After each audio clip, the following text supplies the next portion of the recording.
அஸ்ஸலாமு அலைக்கும் வரஹ்மத்துல்லாஹி வபரகாத்துஹு. திருக்குர்ஆனின் இதயமய யாசின் சூரா ஓதுவதின் சிறப்பு.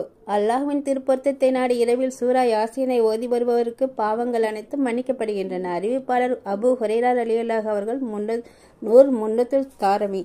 ஒவ்வொரு பொருளுக்கும் இறுதியும் இருக்கின்றது. குர்ஆனின் இறுதியும் சூரா யாசீன் ஆகும். இதை ஓதுபவருக்கு குர்ஆன் முழுவதையும் 10 தடவை ஓதிய நன்மையை அல்லாஹ் எழுதுகிறான். அறிவிப்பாளர் அனஸ் ரலியல்லாஹு அவர்கள் நூல் திருமதி. குர்ஆனில் ஒரு சூரா இருக்கிறது. அதை ஓதுபவருக்கு அது சிபாரிசு செய்யக்கூடியதாகவும் கேட்பவருக்கு அவரது பாவங்கள் மன்னிக்கப்படவும் காரணமாக அமைகிறது.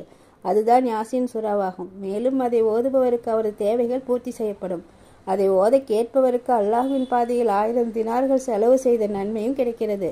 அறிவிப்பாளர் ஆயிஷா ரலியல்லாஹு அவர்கள் நூல் தப்சீருல் குர்துபி. காலையில் சூரா யாசீனை ஓதுபவருக்கு அன்றைய நாளின் மாலை வரை அவரது பொருள் விசாலமும், மாலையில் ஓதுபவருக்கு காலை வரை அவரது பொருளில் விசாலமும் ஏற்படும். அறிவிப்பாளர் ஷஹர்